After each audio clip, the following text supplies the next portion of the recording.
This podcast is part of the Sports Social Podcast Network. It's in! Campbell comes off the bench to be a hero! A superhero!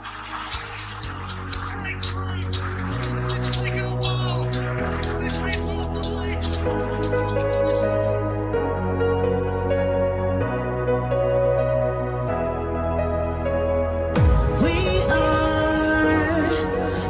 To mark a new beginning.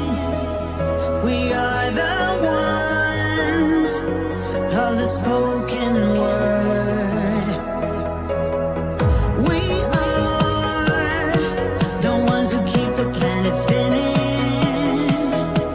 And yes, one day we will rule the world.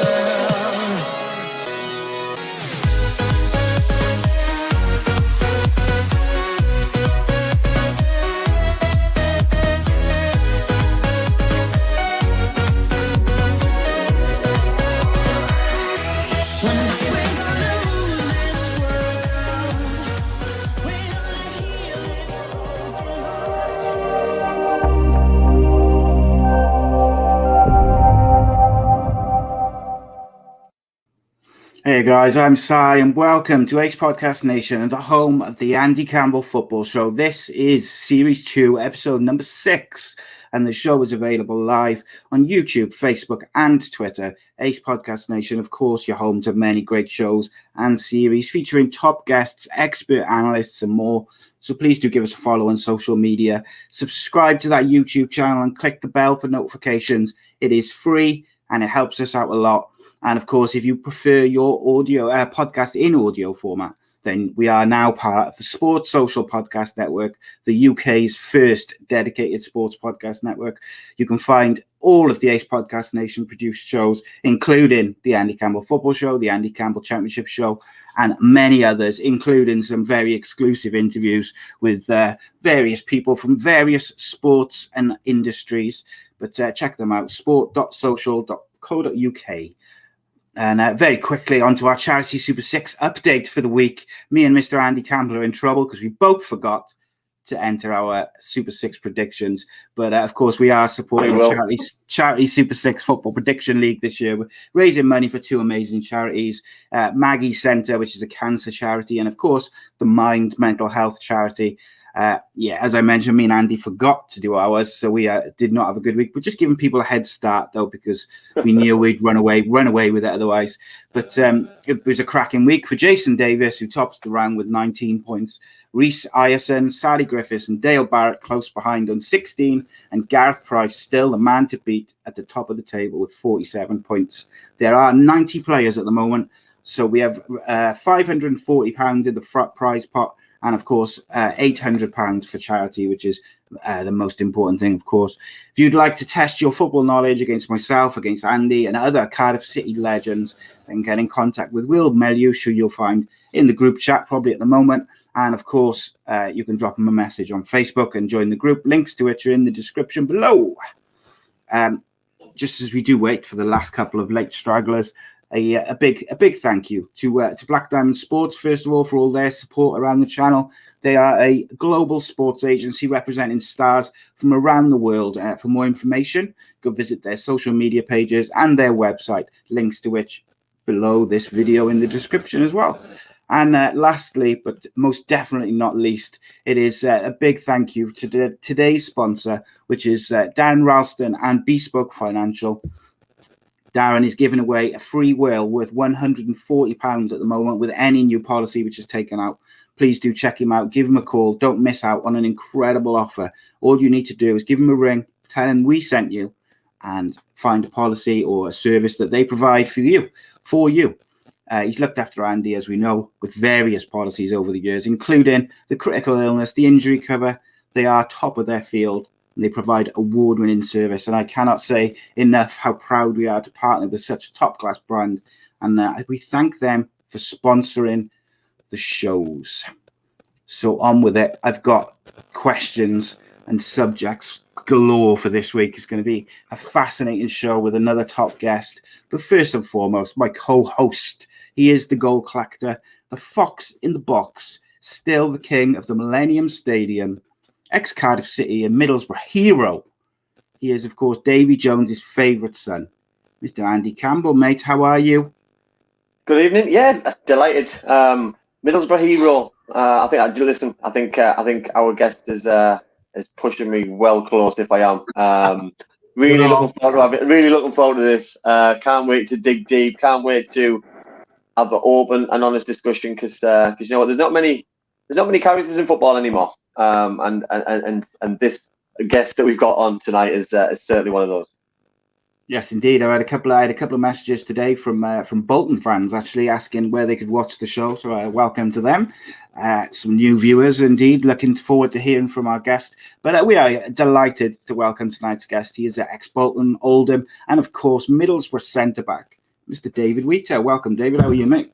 Yeah, very good. Thank you. Thanks for having me. Top man, Wheats. Really appreciate you coming on.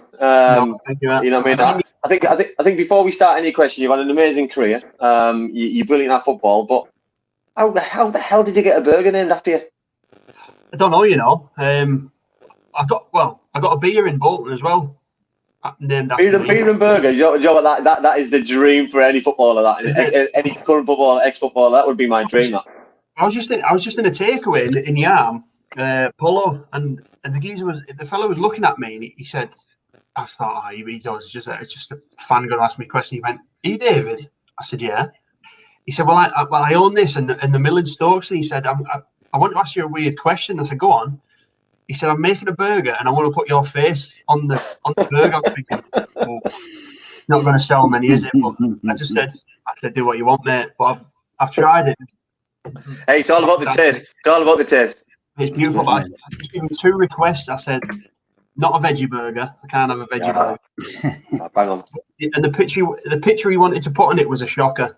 So I said, "I can't."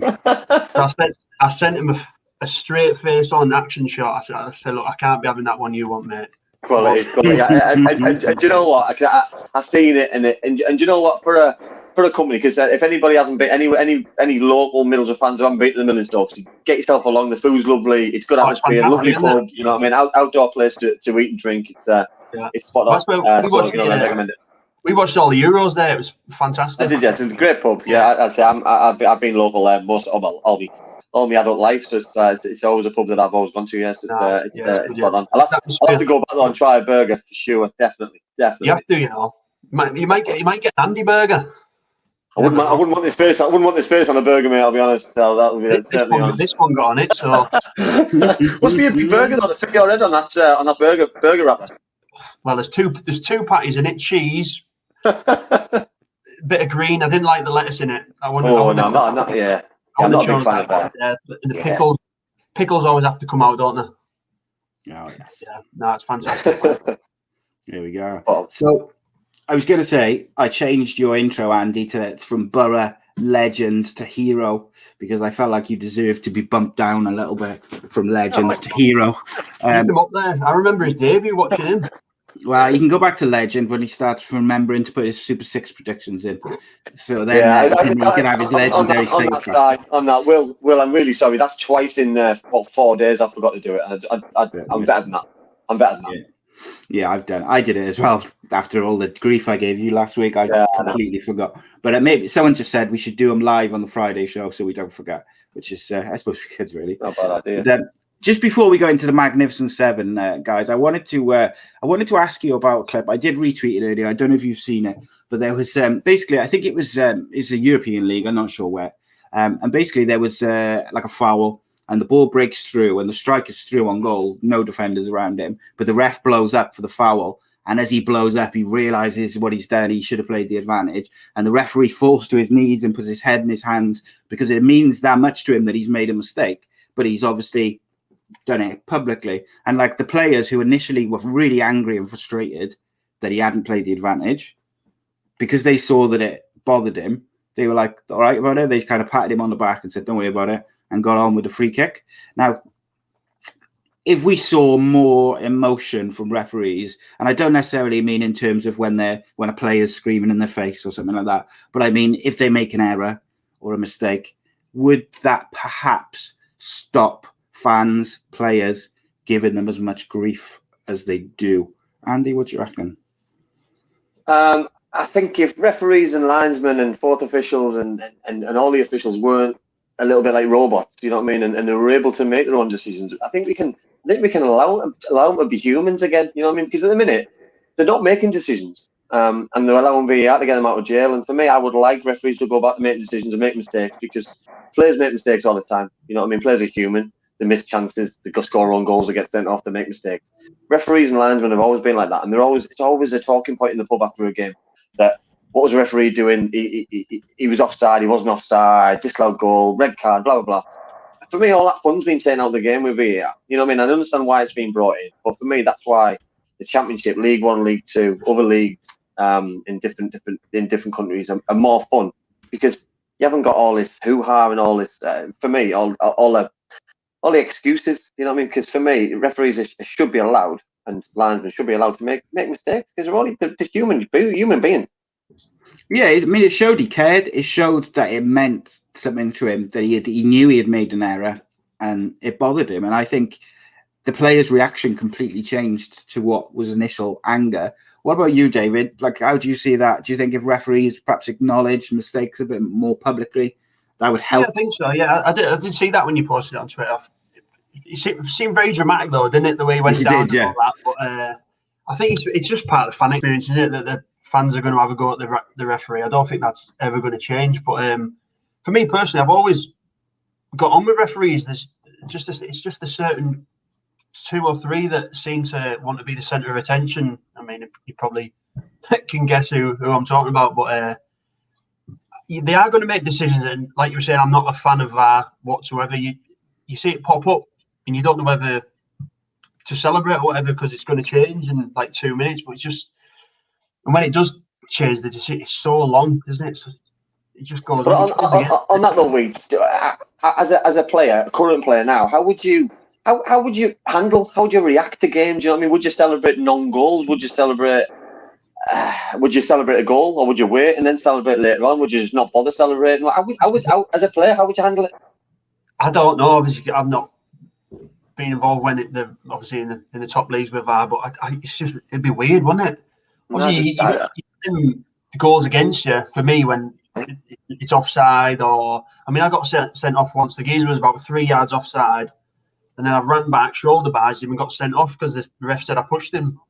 And if that, it would have been took back for offside at first. So yeah, goes both ways, doesn't it? But yeah, I just think it's killing the game a little bit. But then I look at the way that you play, coming off the corner, set pieces. You know what I mean? Every time you see a corner and something in the box, when there's a little bit of a melee, a little bit of an overload, VAR gets looked at straight away, because they're looking for a push anywhere, a grapple anywhere, a block anywhere, an offside anywhere. So every time there's a corner, it's 50-50 chance if it's going to be given. So you know, as an attacking player, it must be just so frustrating. You know what I mean? Because the naked eye from a referee, if you can see a pull, a push, a block, you've done well, because it's happening in every league throughout the world. Where a team gets a penalty and they've gone back to VAR from about 5 minutes before and give the other team a penalty because they've seen that. Crackers, isn't it? But yeah, I've seen that. Well, we spoke. We did an FA Cup show. It was last year. It was Watford at home to, I'm sure it was Tranmere. And because Watford were at home to Tranmere, Watford were 3-0 up at half time, and Tranmere got 3 goals. All given because of our decisions. You know what I mean? Linesman flagged offside 3 times, but VAR given. And if the game was obviously at Prenton Park, VAR wasn't allowed to be there. And I just thought, how can that be fair? You know what I mean? Because you've got other games throughout the cup competitions. Games at Middlesbrough wouldn't have had VAR. Games at Morecambe wouldn't have had VAR. Games at Carlisle wouldn't have had VAR. And for me, you've either got it or you haven't got it. You know what I mean? For me, if it's going to get implemented in England, it's got to be throughout everywhere. You know what I mean? And if that costs the FA money, then so be it. Because for me, they've got enough fun. Every league's linked, and you know this from playing at Oldham last year, that Oldham get promoted, it means a lot to the football club financially. You know what I mean? But if they're stopped from getting promoted from a fine margin decision because of offside, for example, or a red card for you, then that's a big decision. And for me, it shouldn't be allowed to happen. Well, that's the thing, isn't it? Obviously, the decisions are right. They get the right now because of the go back and watch it so many times. But it's just not as exciting. But like I said, the decisions are right. So it's them fine margins, isn't it, that teams need, I suppose. And then obviously no one can complain that it's the wrong decision. Yeah, totally agree. We've already had loads of questions. So what I'm going to do is I'm going to go straight to the Magnificent Seven so we can kind of get into those, because there is some great questions already. Very quickly, I just want you both to answer like in one quick foul swoop. Who is your favourite referee of all time, David? That I've had or that I've watched? Yeah, just any favourite, just your favourite ref. I just popped up Kalina. I thought he was terrific to watch. Superb, wasn't he? What about you, Andy? He was one of my best ones to watch. Never obviously got an opportunity to ref him. One of the scariest refs I came across as a player was Uriah Rennie, and it was the way he looked at you. You know that if you questioned a decision, he wouldn't blink. He just stares at you, and he just came face to face with you. And it was intimidating a little bit, and I didn't mind that because I didn't give him any rubbish. Whereas I was probably scared to do so, you know, because I was a scrawny little kid and he was a grown adult. You know what I mean? That was probably one of the reasons anyway. We have to say Jeff Winter as well, being a Boro lad, don't we? Don't tell him. Jeff was on our show. It was a great show, by the way. I was like a boxing promoter in the middle of Kasai, and Jeff were having this Barney for about 40 minutes about I can't remember what it was about, but I was just looking from side to side. Yeah, I was giving the red cards out. Yeah, it was good. That was one of my favourite Friday shows we've done. Although we've had him on a couple of times, haven't we? Because he came on, he did a cameo on the 50th show, I think it was. Or something. But right, so basically, David, 90 Magnificent Seven is 7 quick fire questions for you. Just lets the viewers get to know you a little bit and get to know your tastes. Yep.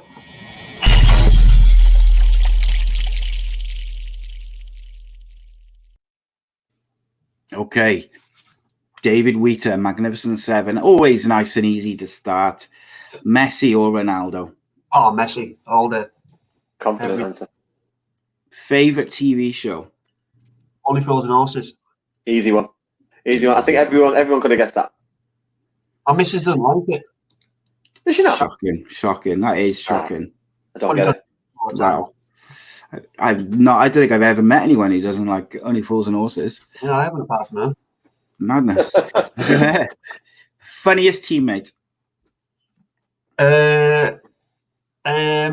Danny Rowe was quite funny, but I don't think he meant to be. Do you know what though? They're the best ones though, because it's just natural humour. It's just when they don't realise they're funny. He was funny, yeah. Most hostile atmosphere you've ever played a game of football in? I don't know. They're just the derby games. I love them, but more hostile, the better for me. So I just love the atmosphere.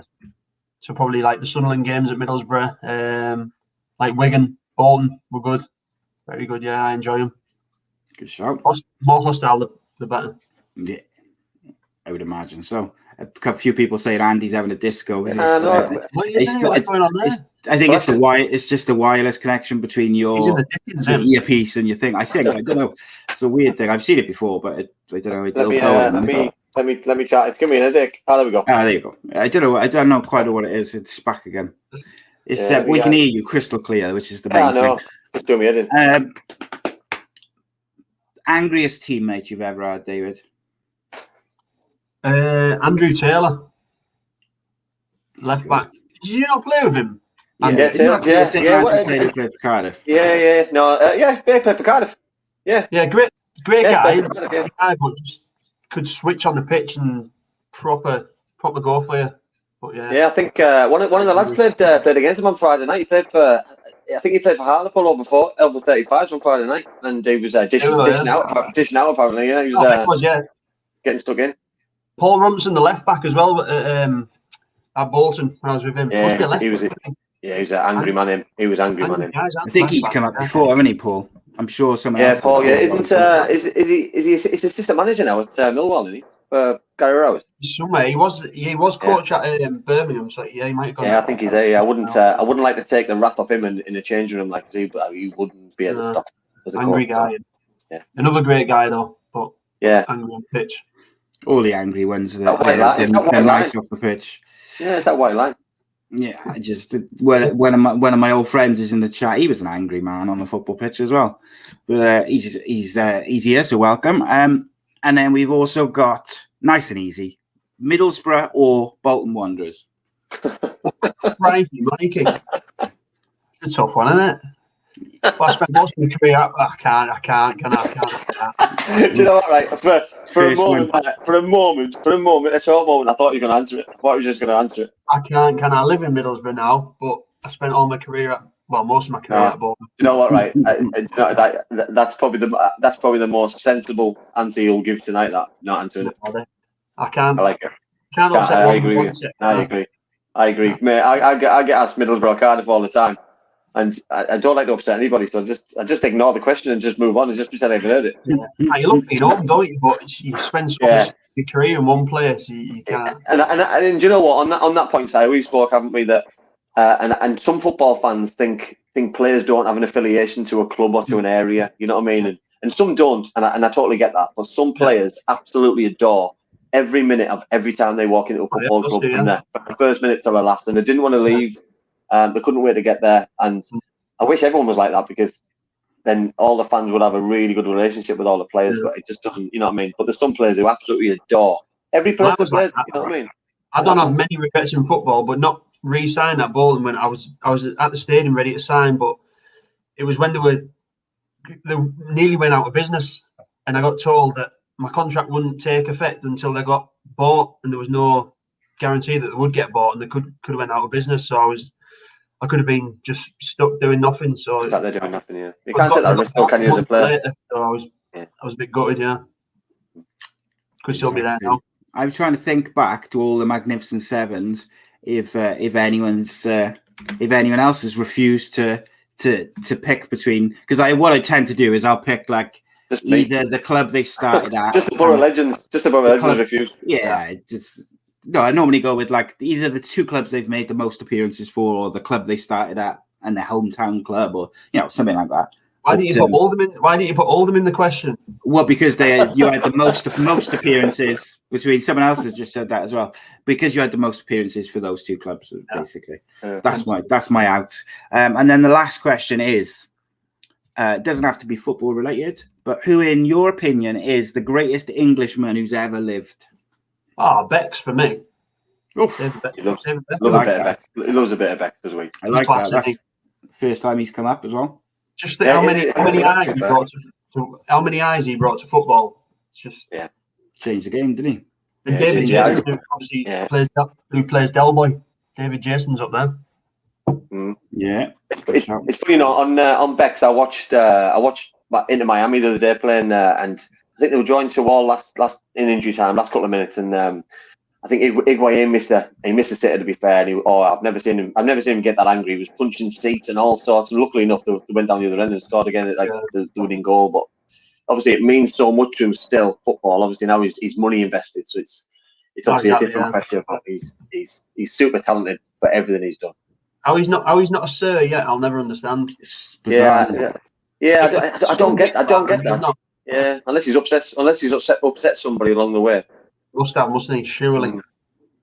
Yeah, I don't know how. I'd like to know. Unless his lovely wife upset somebody. Maybe he turned it down. You never know. Yeah. Maybe he didn't want the attention. For your family, you'd accept it, because it's a huge honour, isn't it? Yeah, you think so, but that's the next step from what he did for his country. That, you know what I mean? He's run through a big wall for those Lions.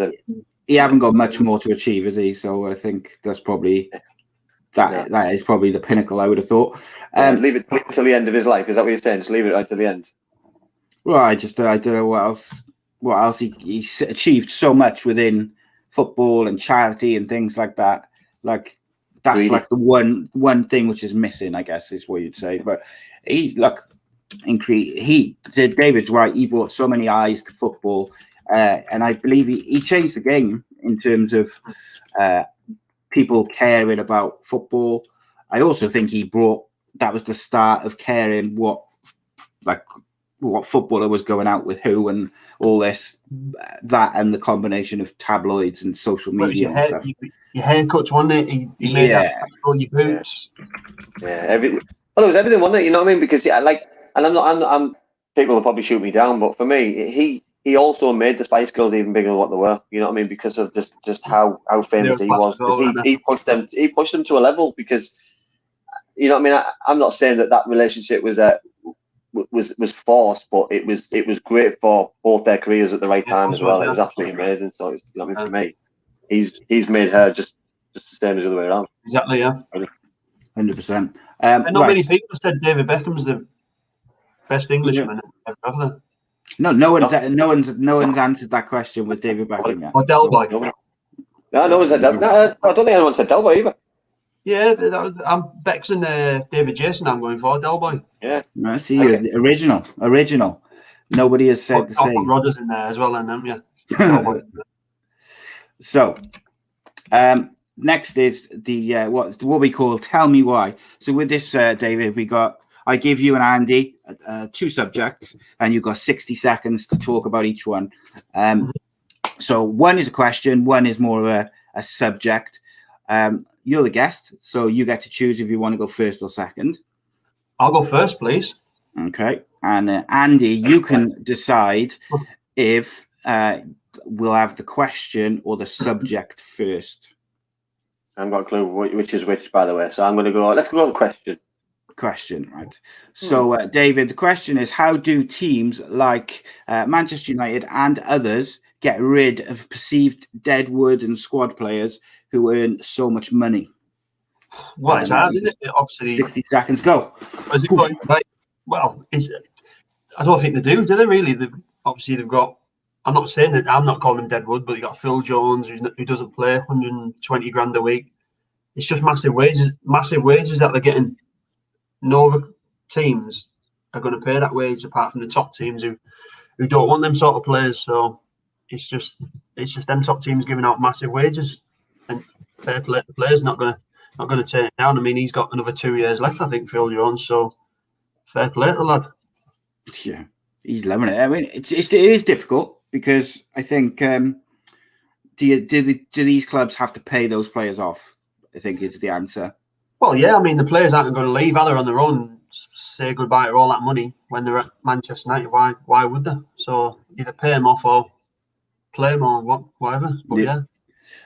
Right, that's your 60 seconds. So what I'm going to add to that, and for you, is should certain players, so Phil Jones, for instance, not the only one, but Phil Jones hasn't played for 18 months because he's surplus to requirements. So what I'm going to add into the question for you is, should players who aren't playing, with it being such a short career, be looking to play football rather than just bank 100 and whatever a week, sitting, not even on the bench, sitting in catering? Your 60 seconds starts now, mate. Listen, it's a difficult question. It's if these guys went to Newcastle or to Norwich City or to another top Premier League club and picked up 50, 60 grand a week, they're not going to go homeless. They're not going to go starving, are they? You know what I mean? So let's be honest. They can still make a very good living at the game and play football and maybe progress on back to the level that they think they should be playing at. But when they start there picking up money for no reason, I'd be gutted, mate. I'd be gutted in terms of not playing. You know, I got the buzz for playing. You know what I mean? The money was great. Don't get me wrong, because you love getting paid to do something that you really enjoy doing. But for me, I feel sorry for clubs that they can't utilise that money and push their clubs onto another level because they're stuck with these kind of players. And but then I can see from the players' point of view that if the club offered them a contract, that it's their fault. So is it the chief exec's fault? Is it the manager's fault? You can't fault the players, but for me, players should want to play because it's the shortest career ever. And when it's over, it's over. And look at games, not money. And that's your time up. And I mean, Phil Jones, even just because he came up, he refused to give Rafael Varane his squad number, which I thought was quite funny. Would you have given up your squad number, David, if you were like in Phil Jones's position where you're not going to play, you're surplus to requirements, and a big money signing comes in and the club says, can you give me your number? Would you have that? I don't know, because I've had the same number my whole career, so it's just a weird thing. You see your number just pop up in different places when it's the numbers in your head. So it's, I don't know. I'm attached to the number 31 in football now, so that might have been a bit of a struggle to give it up to someone who's just coming in the club who doesn't know the club or whatever. Yeah, Well, I it's was the same as you, Wheat. That obviously when I came through at Middlesbrough, I was given number 32. And after making my debut the first season, I got offered a different shirt the following season, and I said no, I'd rather keep 32. I was a number which it was special to me then. You know what I mean? So I kept it, and then the following season, the club wanted short numbers. They didn't want to go past the 25s or something. So I had to change, and I think I went to 18. But then 18 stuck with me for whatever reason, and you have an affiliation with the number. It's not. I wouldn't say it's a superstition. I wouldn't say that it meant any less or any more than 32 did. But you always remember those certain numbers, and it's on social media. You vegetate to the numbers. You just love circulating those kind. It's just I don't know what it is. And why? Strachan, he had one season after about 5 seasons at Middlesbrough, had 31. He wanted all the starting 11 with 1 to 11, and he gave me 5. And I see pictures of me in the number 5 kit, and it just looked weird. And I didn't enjoy it. I didn't enjoy it. I just felt weird putting a number 5. But I think though, especially when you come through the ranks at the club and it's your club and you know everybody in the area, I think what's on your back sometimes is your identity, and your identity takes the pressure off you. If I'd have been running around Middlesbrough with number 7 on the back and Bernie Slaven being my hero, that'd have put added on pressure for me, because I'd have felt as though I would have had to jump on the whole gate end, and I would have had to score goals, and I would have had to be offside all the time, and I would have had to do all these things what Bernie did. But do it in the manner that he was a legend. And for me, I know we joked about Jude Bellingham and retiring his shirt and stuff, which is funny in football terms, but I just think that number at a football club is so precious to you that if you want it, keep it. It doesn't matter what you've got on your back sometimes. Well, when I went to Bolton, obviously left the 31 at Middlesbrough, went to Bolton, and I think it might have been Andy O'Brien just left like a couple of days before, and he left at 31. So I thought, it's fair. Good timing. Get me number back. Good timing that. Well, there is another side to it. Like, especially in the Premier League and the bigger clubs, footballers are basically a brand these days, aren't they? And footballers do use their number in that brand. And I think so. For instance, when Anthony Martial signed for United, I think he was 11, and he opened up he was 9, sorry, and he started a brand of Martial 9 or AM 9, and he did all the he paid for all the company and whatever, the clothing or whatever he was doing, and then Zlatan came in, and they gave the number 9 to him and made him number 11, and he wasn't happy because he had started all his branding and whatever. I'm sure it must have But you talk about your brands, don't you? You know what I mean. The number 7 were Beck's. You got your CR7s. You know what I mean? It's synonymous for those players, isn't it? That's why my number's 32 on Twitter. Why is your number 32?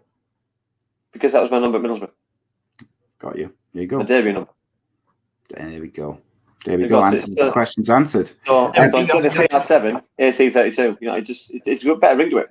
Yeah. Isn't it? So, just before we go on to the next subject, I did want to throw to one question, which I was really interested in, from Donna. She said, do players know, do the clubs tell the players how many shirts are sold with their name and number on from the club shops? No, not me anyway. Can't imagine being too many. I mean, I've seen a few about, but you probably don't want to hear the figures, do you? If it's less than 10.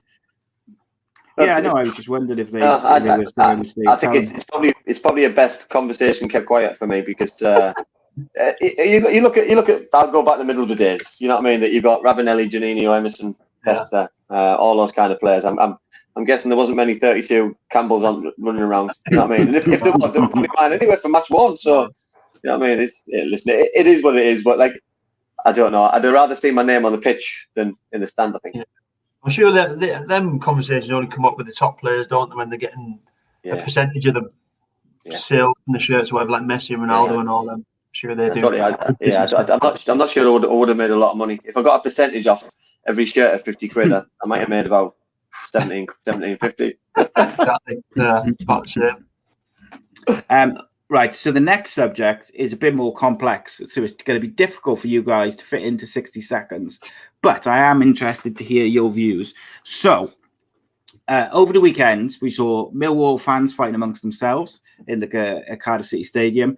We saw loads of supporters around the country booing, taking of the knee. And a game in France was abandoned after Diego Payet was hit by a bottle, and Marseille have got a 3-0 loss, I think it's been marked as now. But then on social media, I saw literally hundreds of people excusing all this behavior in different ways, but basically saying, well, everyone's been, and behavior around the weekends and fighting and, you know, all the trouble that's been happening around nightclubs and things like that around the country. And I've seen so many people saying, well, what do you expect being locked up for a year? Instead of condemning and addressing the issues individually, it's kind of like a blanket. Everyone's been locked up, bless them. And I don't know, it's weird for me because I feel like in some ways we're going backwards in the way we're dealing with stuff. So, yeah, you can have 60 seconds to talk about all that. David, you're first, mate, so enjoy that 60 seconds. I think that might be a struggle. Good luck with that. Well, I've seen the Marseille, wasn't it? Was it Payet got hit with a bottle and he threw it back? I think I'd do the same, to be honest. But I've never been on a pitch where there's been proper crowd trouble or any racism or anything. I've just never been at a game where it's happened. Obviously, it doesn't. Shouldn't be in football, should it? Anything like that, to be honest. It's just obviously it's how you're brought up, I think, isn't it? It's not, you're not born racist, are you? It's just what you learn and that. So, but it's got no place in football and that. So it's wrong. Obviously, players have got the ways of showing that they're against it, like taking the knee and that. Some fans are against it, some fans aren't. It's their choice, but the players are showing what they want to do, and that's up to them. But yeah, it's just a lot going on with football, isn't there? All politics and stuff like that. It's tough at the moment. Seconds. Yeah, it's a tricky time, and look. I just think the amount of people I saw saying, well, of course there's trouble in town, and of course there's this and there's that happening because people have been locked up for a year and they're having a drink and it's all going mad, and that doesn't fly for me at all. But Andy, we'll see what you've got to say about that very complex subject in 60 whole seconds, and your time starts now.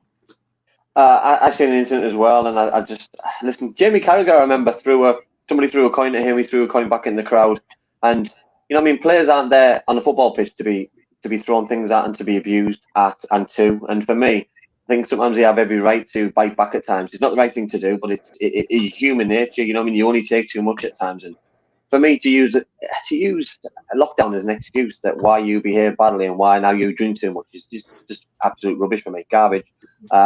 I thought the behaviour of the Millwall fans was nothing short of disgraceful at Cardiff City at the weekend. I thought teams taking the knee, teams not taking the knee is causing a problem. It's causing a problem in football. It's causing a problem in society because, listen, we're trying to educate kids here and trying to educate people of why they're doing it and why people aren't doing it. And for me, we're getting a grey area, we're getting a mess. And for me, if the FA takes control and decides that it's going to happen or it's not going to happen, I think it'll stop the issue. Because if they just say yes or no, and then we can all move on.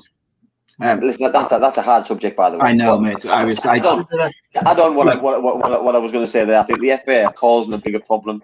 You know what I mean? Because teams can still do what they need to do, but do it in their own way and support it in their own certain way. To force them to do it just before they're kicking off, I think it's unfair on players, because if you don't want to do it and you know you're going to get booed by your own fans, because let's be honest, some own fans, Middlesbrough's own fans at the weekend, on Tuesday night against QPR, boo their own players for taking the knee. How can you justify booing your own players? We haven't seen your own players for 18 months, and now you're booing them after. I don't get it.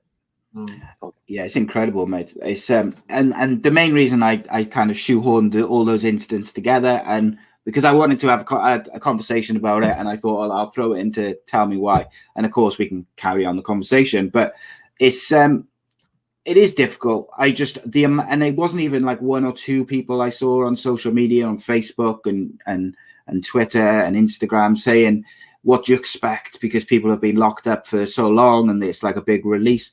And I'm like, well, everyone's been locked up, but not everyone is behaving in that way. Not everyone is going over the top. Besides, it's also been happening for such a long time. You know, every time Cardiff City went away from home in England, from when we went across the bridge to play any English club, the trouble was horrific. You know what I mean? I remember the notorious game we played Stoke City in the playoffs, and I was sub. I wish I wasn't sub because I was in the firing line. And wait, I'm not being funny. I was warming up, stood watching the game, and then I turned around and there must be 50 people running past you, just punching you as they're walking past. You're just thinking, what's going on? This is a semi-final of the playoffs, and you know what I mean. Like there's one reason why I wanted to win was that, but we didn't, unfortunately. But it just leaves you with a sour taste because football and violence and respect on the pitch, off the pitch it's never going to get eradicated unless the FA, UEFA, FIFA just damp it out and do something severe. But they're never going to do it. No one's got the balls to do it.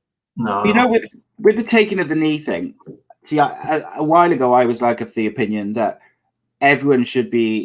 each team should be able to decide amongst themselves if they want to do it or they don't, and that's it. It's up to them and whatever. But you make a great point, Andy, where you have got that now, it's causing more of an issue because you've got own fans or other opposing fans booing it and taking it, and some people are doing it and some people are not. And it's almost becoming, like you said, a grey area, and it's causing more confusion and issues than it is what it's supposed to be about, which is about like an anti-racist gesture. So I do think they need to find something else that I think this was my point. That obviously Middlesbrough against QPR didn't take the knee. Middlesbrough took the knee.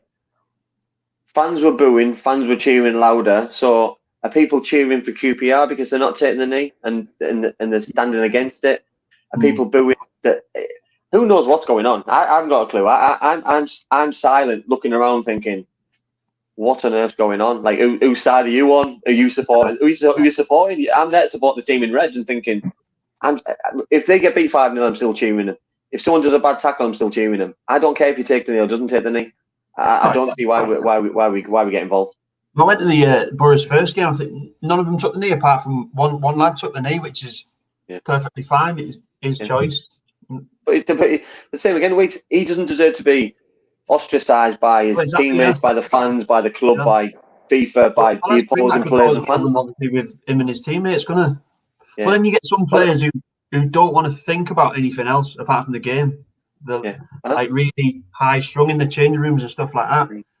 Maybe don't want to think of stuff. Well, like that. Was it the Liverpool game? Was it Liverpool game last week? I think it was Sane forgot to take the knee, didn't he? And as the referee blew his whistle, he took the kick off, and then everyone else took the knee, and he went to go and get the ball back and brought it back. And that's a player who just wants to play. You got a group. You got players who. The last thing on my mind would be, I've got to take the knee. You know what I mean? You've got managers now who I seen Neil Warnock. Neil Warnock did it. Was it midweek or he did it last season? It took him about 3 weeks to get up. You know what I mean? Exactly, I'd be the same. I think I would be. I don't think I'd be able to do it. I think I'd stand for solidarity just because I couldn't get up. I know. Yeah. Wouldn't happen. Yeah, it's crazy, and you know. For me, I think they should find just something else. I understand the reasons why it all began with the taking of the knee and the reasons and the links to George Floyd and police brutality, and it came over from kind of America. And I also understand that some people have issue maybe with the certain politics of it and not necessarily a racism side of it, but the organizations that are linked with it or whatever it may be. Everyone's got their own opinion, and of course then there's a group of people who are racist and don't want to do it, unfortunately. But like for me, there just needs to be something different, and whether that's all going back to just when they line up to shake hands, they all wear the kick it out t-shirts or whatever it may be, just something which can be united and unanimous that everyone's a part of, and it doesn't create this constant what's the word I'm looking for? Like controversy almost every week. Like it's drawing attention to it.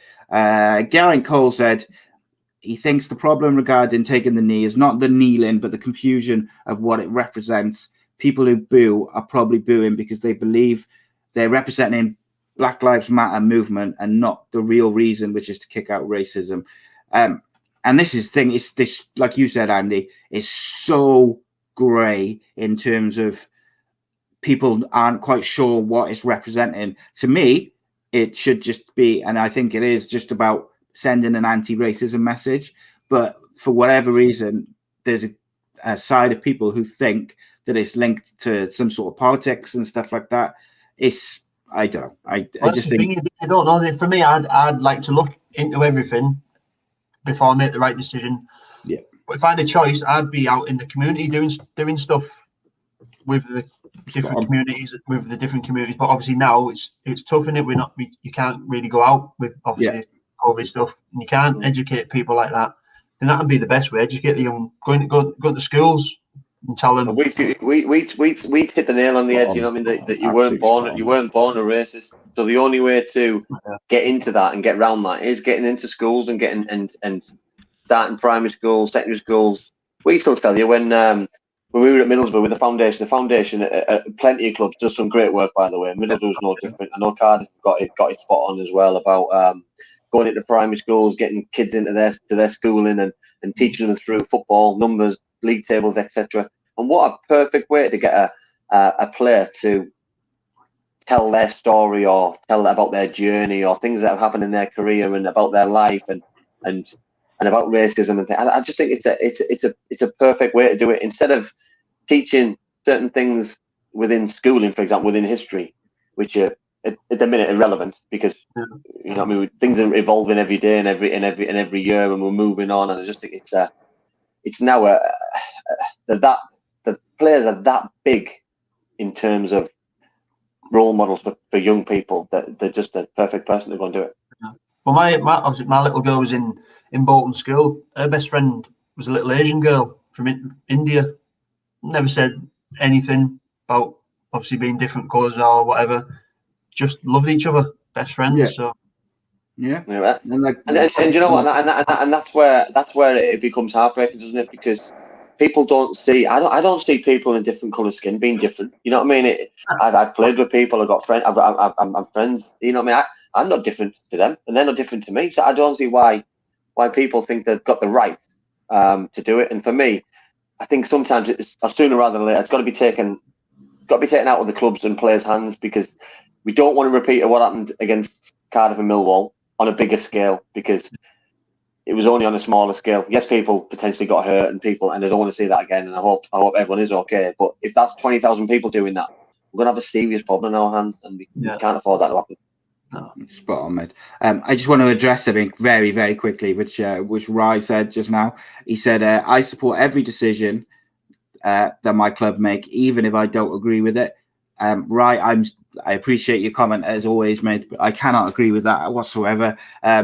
Come back to me when your chairman tries to change the colour to red or blue or yellow or pink. You know what? I knew that was coming there. I knew that was coming. You'll support his decision even if you don't agree with it. No. I thought the red looked better, you know. Yeah, right. Where's the end credit video? Let me see. I tell you what. Last time I went, or the time before last time I went back, and I was with the chairman and the chief executive, and it was a cold day, and he gave me a blanket, he gave me a red blanket, and it was like, I didn't know what to put on, you know what I mean, while I was watching the game.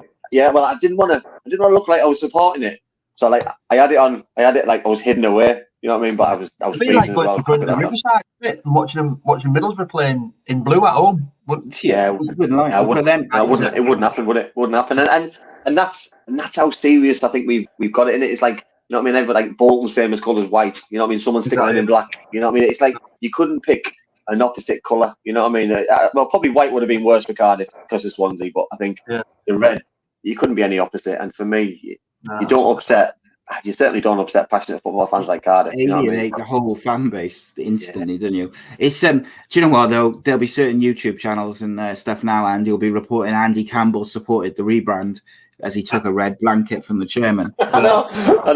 They'll cut everything off and say that I asked for a red blanket. Yeah, I asked for it. They'll edit it. I look forward to that. Right, let's get on to Mr. Wheater's career, but.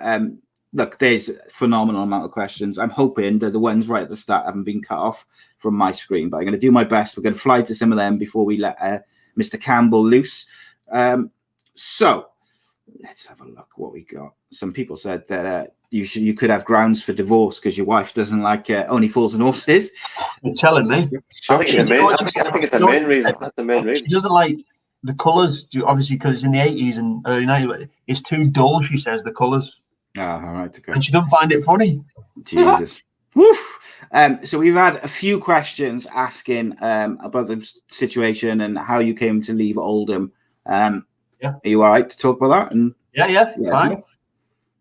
I'll just tell the truth. No problem. Crack on. Yeah, so there's been a few. They're all kind of just about the same. It's like, what happened? How come you left? That sort of thing.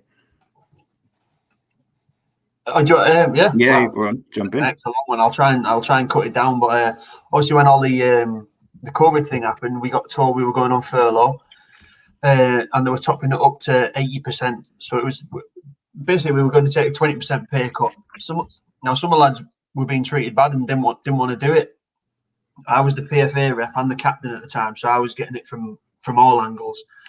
But I talked them around to taking this 20%, even when they weren't happy. So I went back, said, look, we'll do it or whatever. 2 or 3 days later, we had a Zoom meeting, and they said we're not topping up any wages on top of furlough. So basically, for me, it went to like a 70% pay cut. Lads were like 65, 60%, whatever.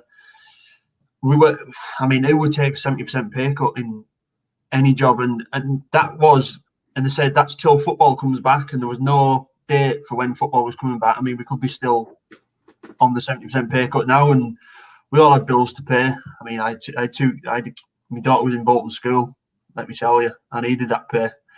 But it was just from that. I wasn't allowed to pay. I wasn't allowed to play after that. Harry Kewell pulled me and said he needs everything sorted because he's not allowed to pick me. He said he's been told from the top he's not allowed to pick me. Just stuff like that. I mean, got sent to the youth team. They said the owners have decided I'm not with the first team no more. They want me with the youth team. And I even said, "Oh well, I'm staying over here today, so I can train today if you want." Because he said, "You're off today. Come, you're with the youth team tomorrow."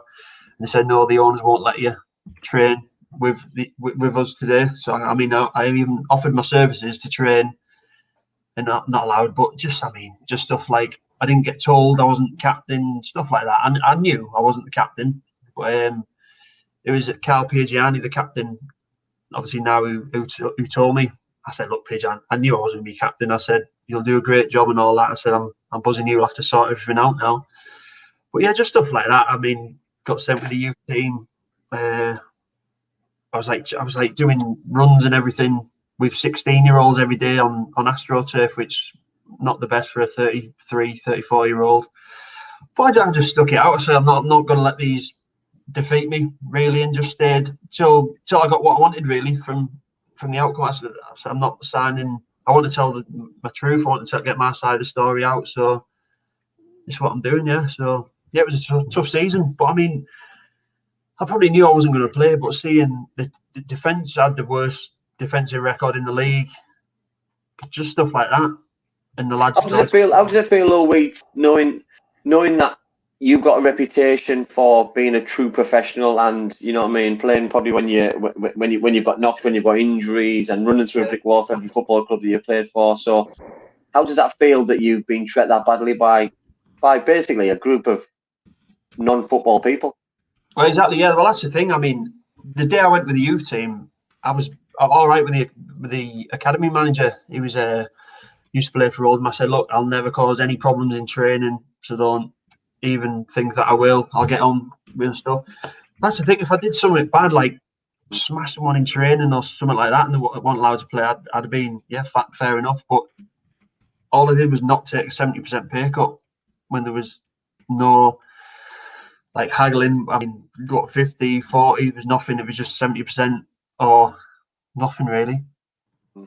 I think that's a hard thing, though, Si, isn't it? Because we've not been in that environment, have we, about COVID? And you know what I mean, you look at the Premier League players, and we've just talked there about players who are picking up 110 grand a week, and should they play football, and should they just pick their money up? You've got players in League One and League Two who need every penny that they earned, and they earn that money because they've earned it. You know what I mean? So for a football club to decide that they're not going to top their players' wages up on top of furlough.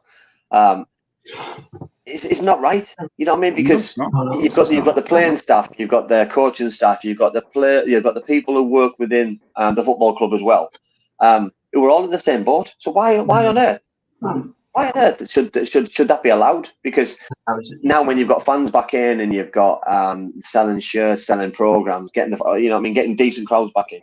You know what I mean? Football club like Oldham, who haven't had to spend any money over the last year to 18 months, that doesn't sit right with me. That because professionally, you've asked all them players to take a huge cut, and then those lads are out of contract, potentially going to be on similar kind of money, which I don't like that. So, David, a couple of people. Sorry, sorry, try not to choke. Just don't choke. No, but honestly, some of the stuff that was going on. I mean, I got an email. I think I got it on the Thursday. Or it said it came on the Thursday. I didn't open it till the Friday. They said you've got till 4 o'clock on Monday to find a house over back near Oldham way, or you will start disciplinary proceedings. And my family, I was obviously living with my wife and two kids, and luckily I had a friend over there who was renovating a house that I could stay at. But I mean, we're in the middle of pandemic. What was the chances that I would find a house in like 2 days over the weekend? Yeah, just unreal, isn't it? So a few people straight away sort of said, as a footballer, have you made enough money to be able to deal with that situation? And to me, and they've all kind of said, like, they're not trying to be funny or rude, they're just asking the question. But like, to me, that's not the point. Like, no other industry would you be allowed to do what they did with the regards to the wage and refuse to do it, and then try and force you out of your job by giving you like really terrible working conditions intentionally. No other industry in the world would you be able to do that. I mean, football is all right. Some of the stuff that gets said to you in like half time, full time would not fly in any other line of work. You'd be sacked. I mean, I told my mate who he's like the boss of somewhere around in the gas works around here or whatever it is. He said if I was them, he'd be strung up by HR if he was treating his workers like I was getting treated. But isn't that what the PFA is for, guys? Isn't that what the PFA is for? Well, yes and no, but for me, one thing what doesn't sit right with me with the COVID thing of some of the big teams trying to go through furlough. I know Spurs tried it, didn't they? And a few other clubs did it. Liverpool. Why not? Why didn't Oldham and other clubs defer that part of the money and say, listen, you deferred it for a year, deferred it for 2 years? You know what I mean? Because with being a PFA rep, that's what the PFA say to you. You know what I mean? I know when Cardiff City went through the financial problems when Sam Aman and Peter Rizzo were there, and we deferred our money. And after 2 years, some of us had left, some of us were still there. We then got offered a percentage of it, and then it was up to us if we wanted to take it, or you go without it, and you potentially get it whenever you get it. But for me, I did ask that. It's the fairest way. We on that Zoom meeting, we got told just about the pay cut. At the end of it, I just said, "Is this a deferral?" And because obviously it was a lot of money, they were going to have to cut. They said no. Flipping heck, sorry. They said no, it's not a deferral. You're just obviously just not getting it. So yeah, I think it's a unique situation with COVID. Like no one's ever had to deal with that before. But like someone just said, can I ask you this? You'll be able to clarify this for me, David. But someone Reese just in the comments has said Oldham is a strange one. The guy that bought the club and one stand, but allowed the previous owners to own 3 of the stands. Is that right? It's what I've heard. Did he get the best one? Get the new one. I hope we got the new one. It's crackers.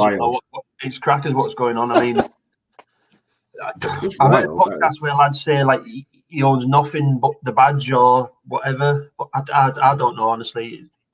I don't think he owns too much, to be honest. Yeah, like Will there says, Paul Scholes came and he went very quickly, quite quietly as well. It's difficult, isn't it? But I appreciate your honesty, mate, and you're telling us your side of the story. I really do. The whole thing, I've talked to a few lads that were in that changing room with Scholes, so I know what went on. But obviously they had the legal case, didn't they? So I can't really talk about it, but I know what went on. I'm sure a lot of fans do as well. Yeah, it's a tricky one, and it is where I guess it is where it is. Fans obviously are always interested in what's going on behind the scenes, and obviously, I think everyone would agree that no one deserves to be treated like that. Doesn't matter what your wage is or how much money you've got in the bank, whether you've got 2p or 2 million or whatever it is. You shouldn't be able to be just turned on your head and treated like that. Not just in work, but with your home situation, because they've gone back on something they said. And to me, that's what it comes down to. The furlough thing, it was a bit annoying because I think people thought the furlough was up to 80% of your wages, but it was capped at $2,500. So we were getting obviously massive cuts from some of the lads every month. Yeah. So it just wasn't going to happen. But the PFA, you mentioned the PFA, they were very good with us. I mean, obviously, I was a PFA rep, so I was talking to the PFA every single day. It was just annoying, but they helped us through. We got our money in the end because it wasn't right what they did, how they just took our money. We didn't agree to this pay cut anyway, but they did it anyway, and we didn't get our money for like 4 months. So.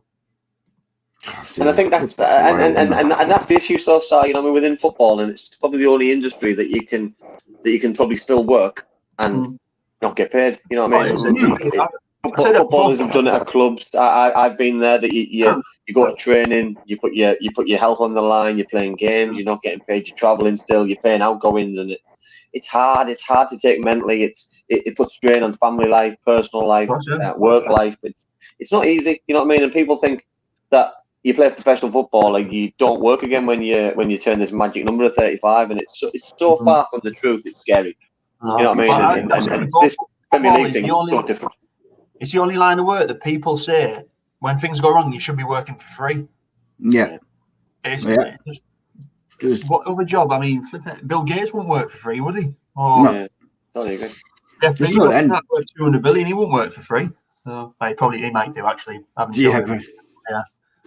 it's not the point, is it? As I was saying, it's not the point of what the money is. It's the point is that you've got a contract and stuff, and you probably, like, just from speaking to you, I'd imagine you would have been willing to come to some sort of arrangement to help out the club, as did hundreds and hundreds of footballers across the country from the top to the bottom. They all did different things to help out the clubs. Yeah, but the club seemingly didn't want to play that game. The thing for me as well, I signed there. Obviously, coming from Oldham, coming from Bolton, we hadn't been paid from January till obviously the end of my contract, and then went to Oldham. So I told them I'm not standing for any funny money, but business, because I won't pay it on time and all that, and obviously that happened. So sorry, you hadn't been paid by Bolton for. Oh no! In the months January, before that. obviously, it was the last of these new owners. I've not met them, but they seem brilliant, and it's back together. But the owners before them just said every month they weren't paying us, so we didn't get paid from January till obviously the contract ran out in July. We didn't get paid anything. It was the new owners. The new owners had to pay all the players and all that from the previous regime, and we got it about October, I think. So. It's wild to me, that is. And that must be hard, though, that we've spoke. You know what I mean? That you've got an affiliation to a football club. You love playing football. All you want to do is just go out there and just kick a ball around and train and play games and just entertain and do your best. But at the same time, you've signed a contract. You know what I mean? That contract is binding. Once you sign that contract is binding from a football club. And you know what I mean? I get teams have money problems because they spend too much and don't recoup the kind of money which they expect. And you know, I played for Bolton back in the day when they got promoted to the Premier League and they've been down, they've gone back up, they went down, they're down again, and hopefully they're going back up where they need to be. And it's one of those football clubs that it's been in the right hands or wrong hands, and now hopefully back in the right hands. And it's the FA again have an opportunity to make sure these clubs are run by better people. You know what I mean? Do better checks. Do better checks. Well, that's the thing for me. It was such a bad time. I mean, we went on strike for a game. We didn't play a game on the Saturday, but I think that was about 2 months. We hadn't been paid for 2 months. for me, it was horrendous because I lived 5 minutes from the ground, 5 minutes from the training ground. I used to go out in the town, restaurants, the bars and that, and it was just the worst thing for me not playing that game. But then how did that come about? The strike, like in terms of the players and the conversations, that must have been quite a big decision to make. It was massive. Obviously we were coming in training every day. We weren't getting paid, and every one of us decided as a group that we have to do something. Obviously, we didn't want to miss a game, but he got exposure from that for what was going on.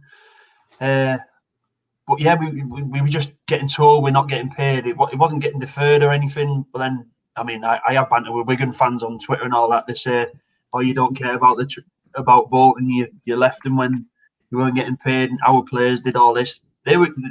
Wigan players were getting their money deferred. They were getting told that we weren't getting paid a penny for months. So it's hard, though, isn't it? You know what I mean, Sad? Because how do a group of players make a stand? Because if you don't go training for a month, you're not in good shape, so you can't go and play. If you don't, you've got to hit a club and make a stand in the right possible way. So for me to not play must have been a horrific decision to make for every one of those players, because to see the fallout, which is the publicity of good and bad, by the way, because the good will have come from a few people, but the bad will have also come towards the players, because there's players who get the stick and get the praise. Exactly. And then you've got the fans. Some will have taken it in good heart that, you know what I mean, that the players care, but they need to make the stand. But some will have gone, they only care about money, blah blah blah. And like I repeat what I said earlier on, though, Weeds, you signed a contract, not you, every single one of those 20 players and the staff. So it's not just one person. People forget this. It's not just one person. People comment to you on social media saying, "Oh, I play for Bolton for free." I'm thinking you wouldn't. If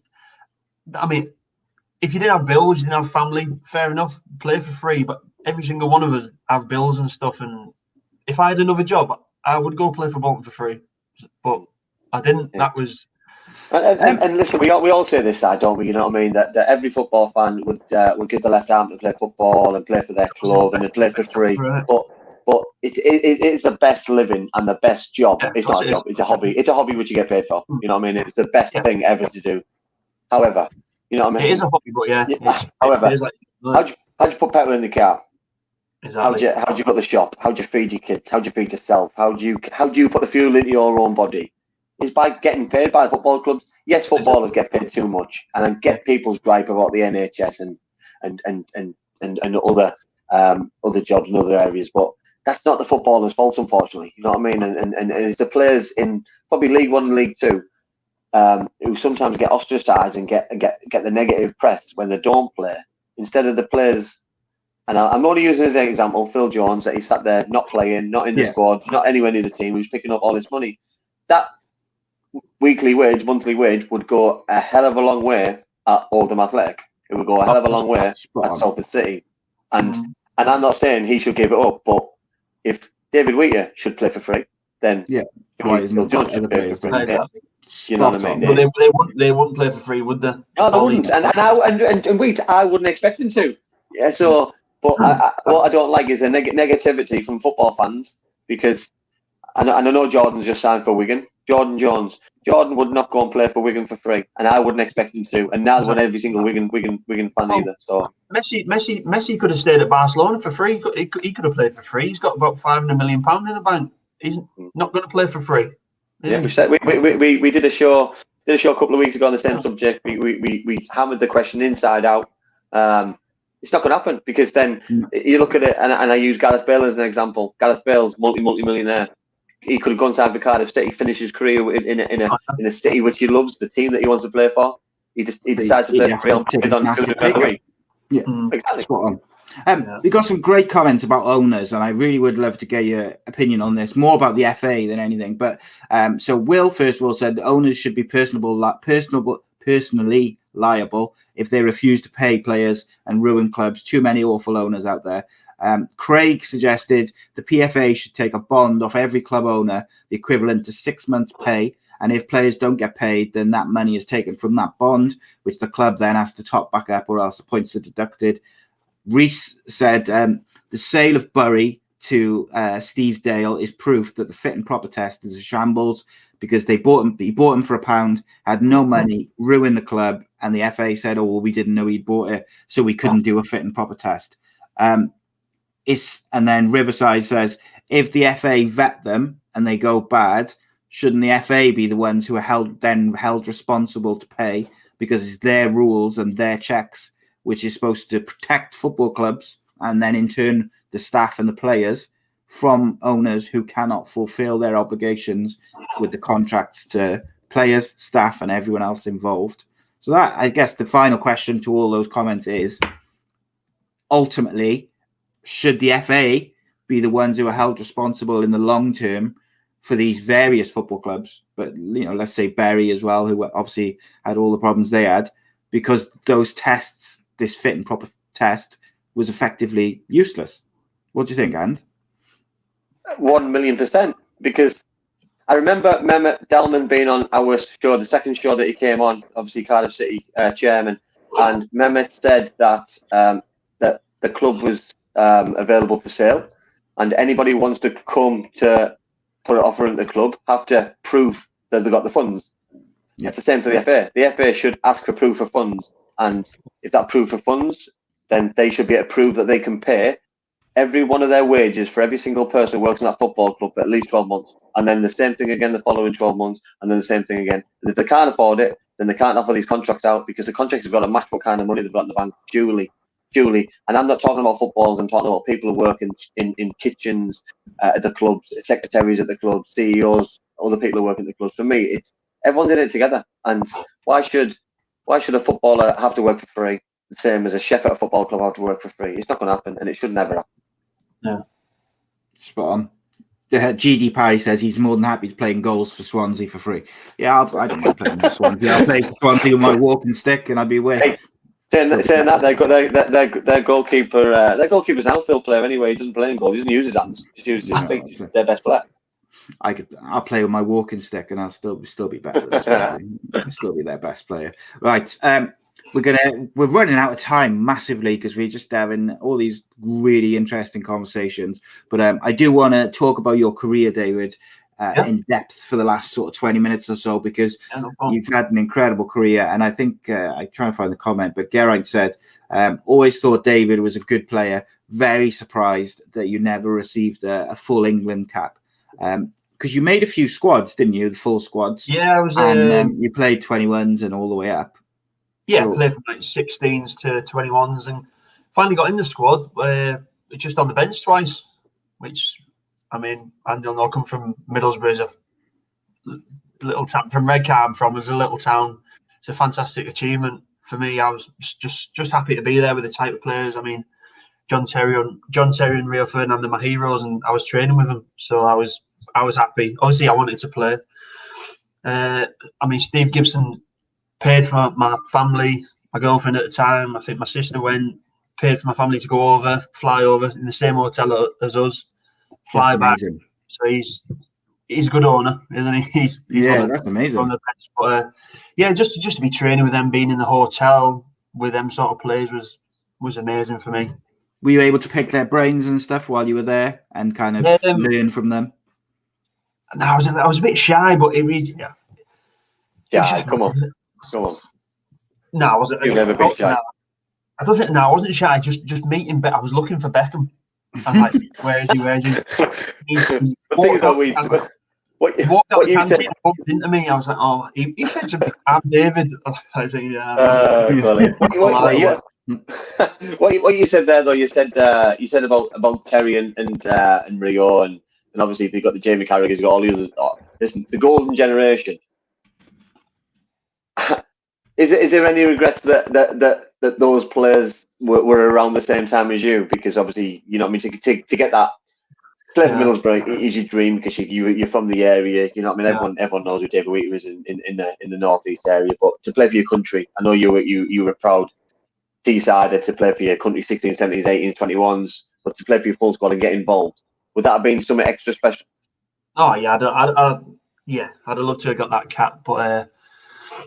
Yeah, like you say, I mean, I didn't play that game. Woodgate was behind them too. You had Ledley King, Sol Campbell had just sort of like finished then. So it was.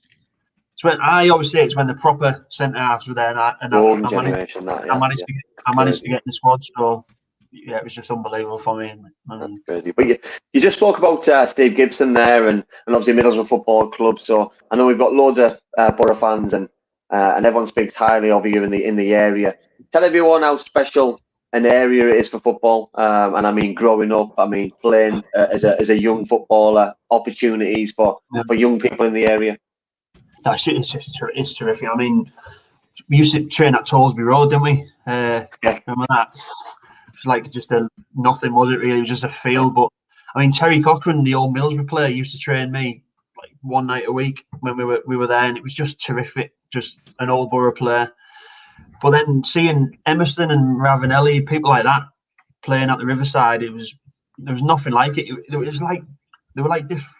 It was like a different world just seeing these players. Like you would never be a footballer. But it was inspiring, wasn't it? It was inspiring as a young person. You know what I mean? That's what I think. That's how I found it. You know what I mean? My heroes are obviously a different generation with the John Hendrys and the Bernies and the Gary Pallisters and all those kind of players. But when they moved to the Riverside, my whole outlook on football just changed because the whole football club looked like a different generation. It looked like a whole new club. It looked like they've gone to another level. That they got rid of the gates and the whole gate end, and they had a full stadium. We're playing against world-class footballers, and we also had a very good team. And we got to that stage where we had world-class players in our pitch as well, wearing a red shirt. Exactly, yeah. But I always remember walking obviously to my seats in the crowd at that Chelsea game, the first ever game at the Riverside. I just couldn't believe how nice the pitch looked. I always remember. I can just have the view in my head of just seeing that pitch the first time. And then obviously Janino came a few months later. It was like Nick Barmby. Just watched him at like the Euros and stuff like that, and just seeing him there. Who else? Fjortoft. I mean, flipping it. Yeah, super young. Just these players from when you were younger. It was just terrific watching them. And then when you came on, well, and do you know what? It's like I just said earlier on about you aspire to be. You know what I mean? You said there about the pitch. You know what I mean? I remember watching all those early games, and you know what I mean. We trained at Tollsby Road. We're talking about a new training ground at Herworth, and it's only talk because you know what I mean. You never think it's going to happen. I mean, you see the pitches now, and it's like a carpet. It's like a bowling green, and you see it from up above, and you think, I want to play on that, and you get to play in the reserves or the youth cup, and it's just there's nothing better. You talk about Middlesbrough. I want to mention one person because he's just retired, obviously recently, and I want to get your opinion to everybody else because we've had him on the show. Yeah. The one and only Stewie Downing. You know what I mean? Well, for me, the best academy product to come out of Middlesbrough Football Club, without a shadow of a doubt. I don't think there's anyone better. But as a man, as a player, as a person, phenomenal. Yeah. I mean, as a person, he was fantastic, wasn't he? I mean, I think he was about 19, 20 with a Range Rover. I was like 17. I missed the bus home, and I didn't dare ask him to take me home because I knew he lived in Nunthorpe, and I needed to go to Redcar, which was a bit further down the parkway. But I just said, Stu, can you take me home, please? He said, yeah, no problem. Got in his Range. Maybe he might have had a Bentley at this point. Bentley or Range Rover. And I was just thinking, flipping it. This is like one of my heroes here. But yeah, as a player, terrific, wasn't he? I mean, yeah, he's just and so grounded as well, though. You know what I mean? Because he's not shy to say with the area he got brought up in, and you know what I mean. And he's a boy come good out of the area, and I talk about young players as wanting to aspire to be somebody, and you know, I mean, not everyone can be a professional footballer. There's a small percentage, but if you could aspire to be somebody in 2021 as a local Middlesbrough boy, Stewie Downing would be top of your list. That's the thing. He was obviously maybe 3 or 4 years older than me, and we won the Youth Cup our year and the year below. The year above. You had 90 in goal, didn't you? 90, yeah. Tony Mack and all them. Yeah, but, good start that year.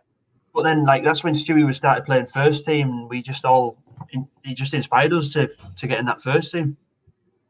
Which is just amazing, though, because you know when you look at the career he's had and retiring on his terms, and see how confident he's become as an adult. You know what I mean? Because Stewie was one of the quiet ones. Did his talking with his feet. You know what I mean? Like the laughing at Joe. Though, couldn't he?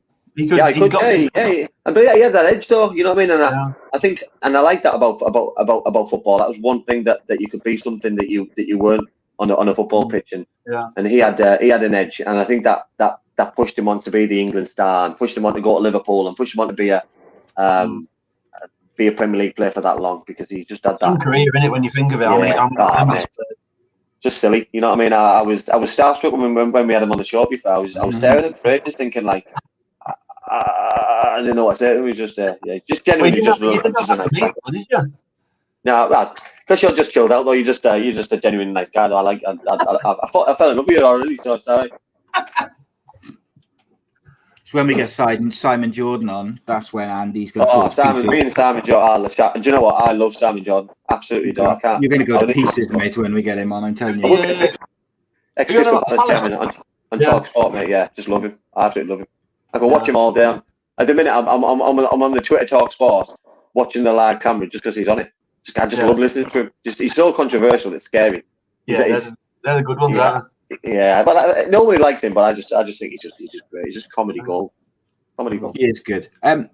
Riverside just asked a question which I'm quite interested by. Is I'm really interested in how football players start their career, like academies, and he asks, how old were you when you got picked up by Middlesbrough? Like, how did your start into professional football begin? I was 7. I think you'll know Romborn, or you were all the way through childhood. I was playing at Teesside Athletic. I was playing on my school field in Redcar, and I think it was either Romborn or Keith Noble. Yes. Yeah, just talked to my dad. Said that he wanted me to go to trials, and I went to Tollesby Road for trials and just got in straight away. So I was there from 7 to 23. So I was all the way. We were there when it was the centre of excellence, and there was no kits. I think I had a Eric Cantona Man United top on when Brian Robson came in. Everyone's in all these different tops. I think that's when the start of the academy to get us all together in one place with kits on and that.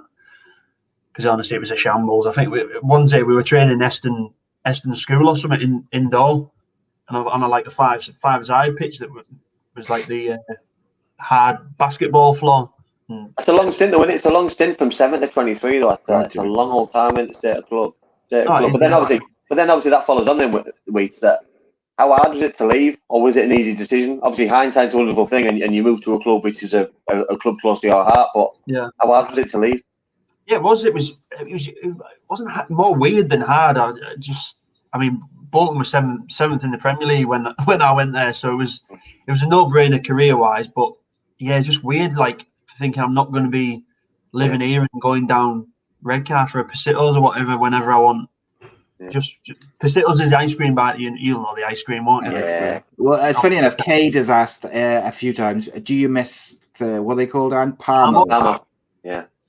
Yeah, I think I said earlier that I'm living in Bolton, but I meant I'm living back in Middlesbrough now. Okay. What? Remind me again what a Palmer is. Something with cheese. Almost like it's a chicken escallop with breadcrumbs on it, with bechamel sauce and loads of cheese. It's the most unhealthiest thing for you, but it's the most tastiest. It sounds awful, but it's the best thing you've ever tasted. I don't really like cheese, and I don't like bechamel sauce, but put them together, you got a winner. Something about it. Yeah, that sounds incredible to me. I got to be honest. Yeah, they are nice. It's one of those, isn't it? So you obviously you had made that difficult decision to make the move, but like you say, Bolton were 7th in the Premier League at the time. Yeah, it's a no-brainer, isn't it?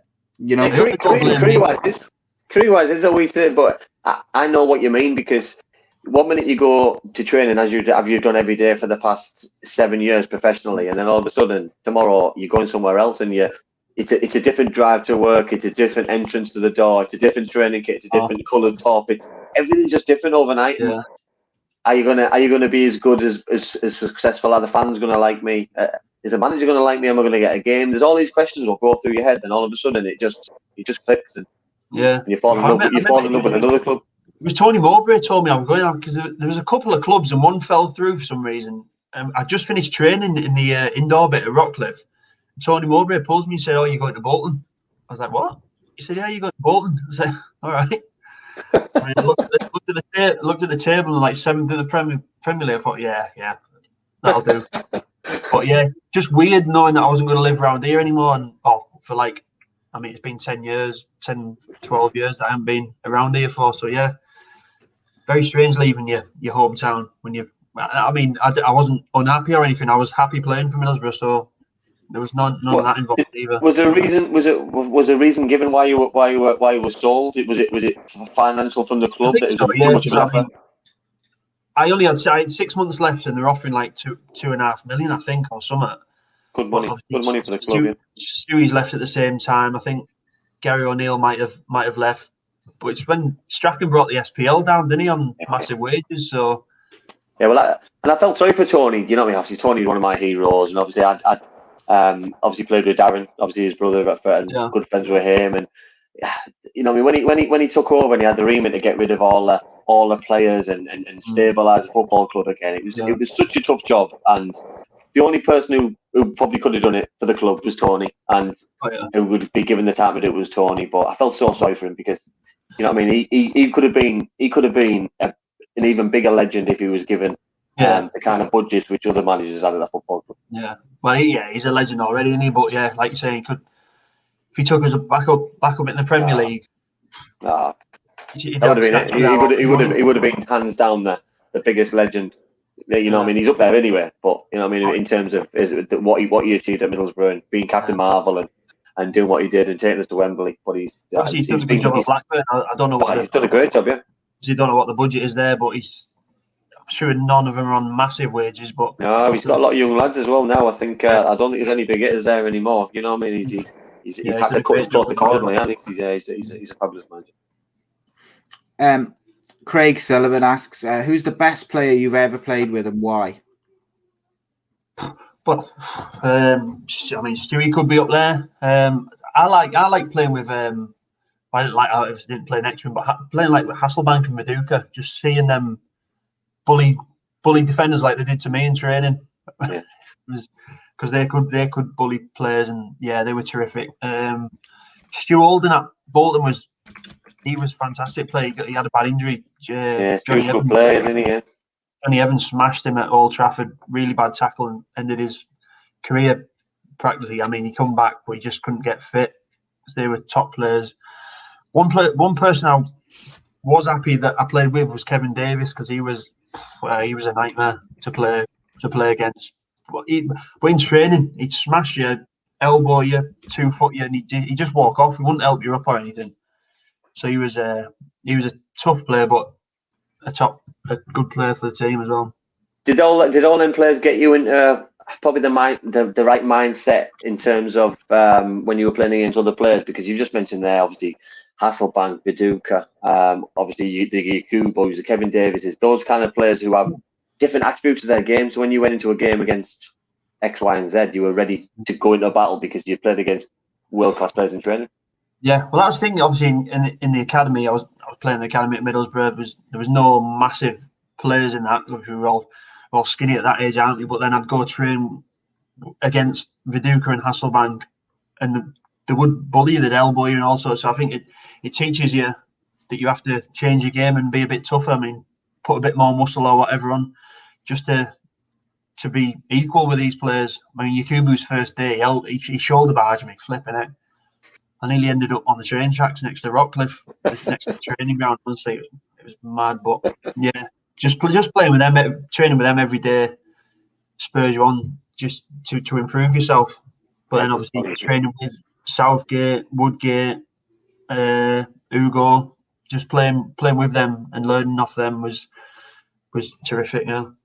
I think sometimes you forget though, don't you? You know what I mean? That the kind of players that the manager was bringing in at the time, you know what I mean? The Hugo's coming in for huge money. The Gareth was there still playing it at the standard he was. You know what I mean? The Woody's coming back, playing at the level they were. Obviously, the younger players pushing through for obviously the youth club winning squad. It's, you know what I mean? I think the younger players, I think, got the best out of the older players because of the standard that you were pushing through very quickly. And I think it was credit to you lot because you just all seemed to come through as well as it's like an influx, you know what I mean? Obviously the Johnny Max, the Stewies, the Mozzers, you know what I mean? All these kind of players who just pushed some of the big players out at the time, to be fair. You'll have been one of the first then, weren't you? And was Pollock there? I made my debut at the Riverside, didn't I? So I was the first out of our lot. And then obviously Ant Olmrod came after me, Robbie Stock. You know what I mean? Obviously other Red Car lads, aren't there? It was these kind of things. I was proud. I remember we played Bradford City away at Valley Parade. It was a full house in the championship. And me and Ant Olmrod both played together. I think I played left, he played right, and we both switched. We played. It was just great that you're not on the pitch thinking about he scored a worldie, mate. Yeah, he's off the post and anything, he drew to a wall. And it's like you're playing with your mates. You know what I mean? It's not like a proper game. You don't feel any pressure because you're talking to your mate. You wave into him. You're having a bit of banter, and the football just seems very surreal and secondary. I mean, people always ask me what the highlight of your career was. I always say the Youth Cup, winning the Youth Cup, because it's with your mates. It's when you first start playing in stadiums and in front of fans. There was nothing like it. It was on Sky TV when we were like 16, 17. But you also got to remember, it's the hardest thing to win. You know what I mean? Because how much talent. You know what I mean? I remember we beat Leeds. We beat Leeds the first round. We were supposed to get beat. They had Harry Kewell, Alan Smith, Woody, Lee Matthews, all those guys.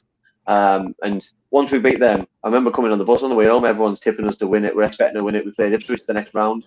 Richard Wright, James Scowcroft, Kieran Dyer, absolutely walloped us. You know what I mean? And that's how good it was. You know what I mean? I'm talking about now standards of players who all represented their countries, all got £10 million moves in the Premier League. So it's you know what I mean. You've got to be very careful of every team you play against at that level. Well, we lost the Youth Cup final one year against Man United, and they've been buying players. They had Danish players from London. I think Stockton was our furthest player away from the Riverside. I mean, I was Redcar, Stockton was Darlington, and we go and beat next season. We beat Villa in the final. I mean, they've got foreign lads and all sorts in their team as well. I think honestly, a 20-mile radius. I think we had from the Riverside, and we won the Youth Cup. So it was great. Right, David, one question to finish off. So what I'm going to do is I'm going to combine Craig Sullivan's question and Donna Perry's question. So basically, Donna said, who's your most famous friend? And Craig Sullivan said, who's the most famous person in your phone contacts? So we'll say, who is the most famous person in your phone contacts? Andy Campbell. Show over. People are nosy. I mean, I've got... My missus always goes on me like me. I've got a few ex on the beach. David Beckham. Boy, I've got a few ex on the beach. Best friends with David Beckham, isn't he? Yeah, me and Bex. Unreal. I wish I had his number. Flipping heck. You wouldn't leave my WhatsApp. Oh, he'd have deleted me by now. I'd have just been pestering. Would he have muted you? He'd be on mute. He'd definitely be on mute. He'll reply tomorrow. It's all right. He'll reply tomorrow. Yeah, that's not okay. David Wheater, ladies and gentlemen, what a guest, what a show. Amazing. Ridiculous amount of people watched this evening, which is always a good thing. I apologize if anyone didn't get their question asked. I'm probably sure there's a few, but lots and lots of people watching on YouTube, Facebook and Twitter. It's been a pleasure. Lots and lots of comments and people enjoying. Most importantly, David Wheater, thank you very much for your time, my friend. No, anytime. Really good. I've seen the legend in me. Seen the legend in me DMs, didn't I? Thought I have to come on here. Always, mate. I just sneak in. But mate, just to finish with me, whatever comes next from your football journey, good luck, mate. And I hope to come and watch you very soon. Very soon. Yeah, I think I've got a few years left. Yeah, I agree. Mate, play as long as you can. Yeah, I will definitely. Play as long as you can. Thank you. Thanks for having me anyway. It's already begun, by the way. People are saying part 2. Get David back on. Good do, easy. People are loving it. No, I appreciate your honesty, mate, as well. And people are nosy. They want to know all sorts, but I appreciate it massively. Guys, we'll be back Friday with the championship show, 7:00. So please do join us for that. We'll also be back, of course, next Monday with another show, another guest. But just very quickly, I'm dropping an exclusive interview on Wednesday with what many people would say is the greatest pound-for-pound fighter of all time. And Demetrius Mighty Mouse Johnson, I got the opportunity to sit down and talk to him for half an hour. So check that out Wednesday morning. I also spoke to the heavyweight champion of the world this morning, or this afternoon, and that'll be out sometime next week. But lots and lots of good stuff coming on the channel. Please do subscribe, spread the word, and we will see you Friday. And also, might have a Super Kev unscripted Wednesday. Just waiting to hear back from Kev. But guys, appreciate you all. David Wheater, thank you very much. Is that Andy Kevin Campbell. Norton, by the way? Coming It on? is, yeah. Yeah. Do a regular show with him. Great guy. Legendary guy. He is a phenomenal person. Ask him about coming to my house at 2:00 in the morning. I will most definitely ask him. It's good as it's called Super Kev Unscripted, and he just has a couple of beers and we just talk about any and everything. Sounds like While he shares some stories, it's always a good crack though. Yeah. People seem to like it. That's the main thing. But guys, appreciate it. See you hopefully Wednesday, but definitely Friday. Cheers. You guys. This podcast is part of the Sports Social Podcast Network. It's in! Campbell comes off the bench to be a hero, a superhero. Breakthrough. It's taken a while. It's been walked away.